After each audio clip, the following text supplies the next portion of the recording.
Ursula's Return brought us 34 brand new Sapphire cards, 37 if you include Enchanteds, and today we are going to see which cards make the cut with the top 10 Sapphire cards in Ursula's Return.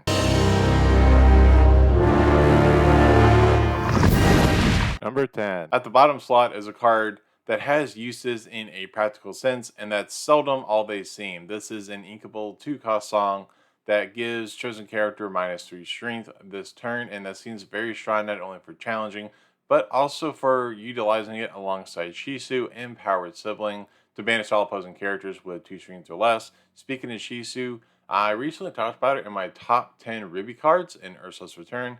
Click the card up here to see where she ranks, but finish watching this video first. Number 9. Our next card is here for a simple reason. It's a revamped version of Aurora Regal Princess, and that is Aurora Tranquil Princess. Tranquil Princess is a 2-cost inkable Dreamborn Hero Princess with 1 string, 3 willpower, and 1 lore pip.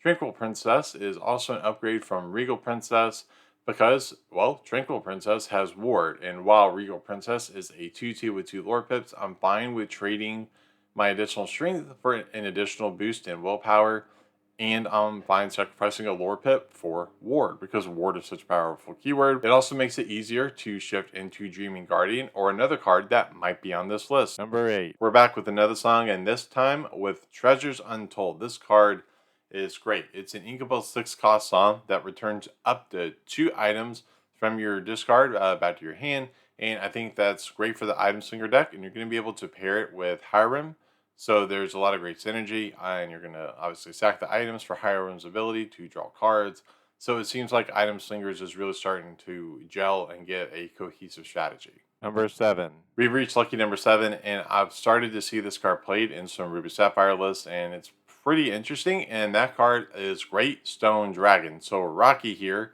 is 3 costs, it's inkable, and it has 2 abilities. So the first one is Asleep. When you play it, it just enters play exerted, and then his second ability, Awaken, you exert him, and then you just put a character from your discard into your inkwell face down. So it's a form of ramp, much like Fishbone Quill, but it's kind of the opposite of Fishbone Quill. Where obviously you exert Fishbone and then you can ink something from your hand. But I think like 2 of 3 of at most of Greystone Dragon just would be a way to get that additional ramp that Sapphire needs. And yeah, I think again, great synergy, and you are utilizing Sapphire's color identity. Number 6. We're almost at the halfway point, and our next card is Glean. Glean is an inkable 1-cost action where you banish chosen item. Its player gains 2 lore. So I put this card on here because I think it's a cheeky way to sneak out some games. So say you want to utilize Glean with like Lucky Dime, Merlin Goat, Belle, and Ariel.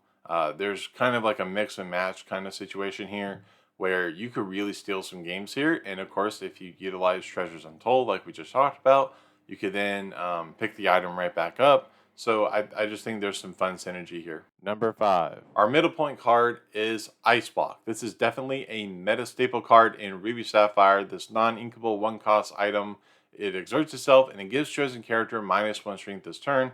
Naturally, you will see this card paired with Shisu, but maybe there are some other uses in the future as the Shimmering Skies meta starts to shape up as we are in reveal season. Number 4. Sitting just outside the top 3 is everyone's favorite seagull, Scuttle, expert on humans. This self-proclaimed expert is a 2-cost inkable Storyborn ally who squawks with 1 string, 3 willpower, and a lore pip.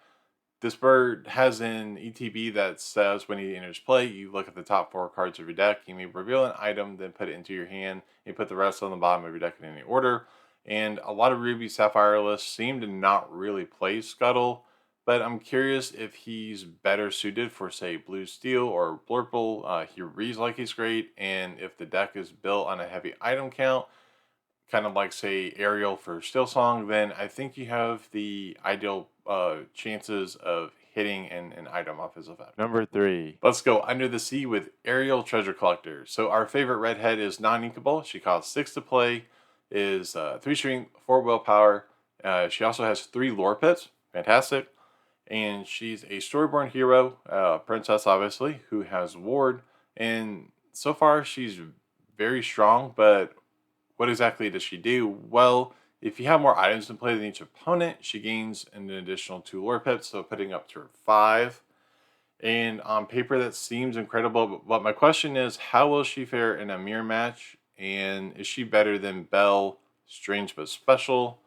Um, that's really the question. And I think in a mirror match situation, the answer is no. That she's not going to fare well because you're going to be trying to remove items. I think if you're especially going into blue steel, you know they're going to have, obviously with the steel package, you'll have Benja and Aladdin for item removal.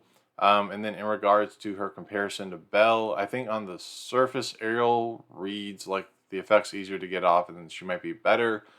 But I think in a long term, in a vacuum type situation, I think Belle is more stable since Sapphire's color identity is ramping. Number 2. Our silver medalist is Aurora, Lore Guardian. For an item based deck, she does literally everything. So she's inkable, costs 4, has 3 string, 3 willpower with 2 lore pips. She's a Floodborn hero princess who shifts for 2, which makes our previous Aurora on the list a great shift target for her.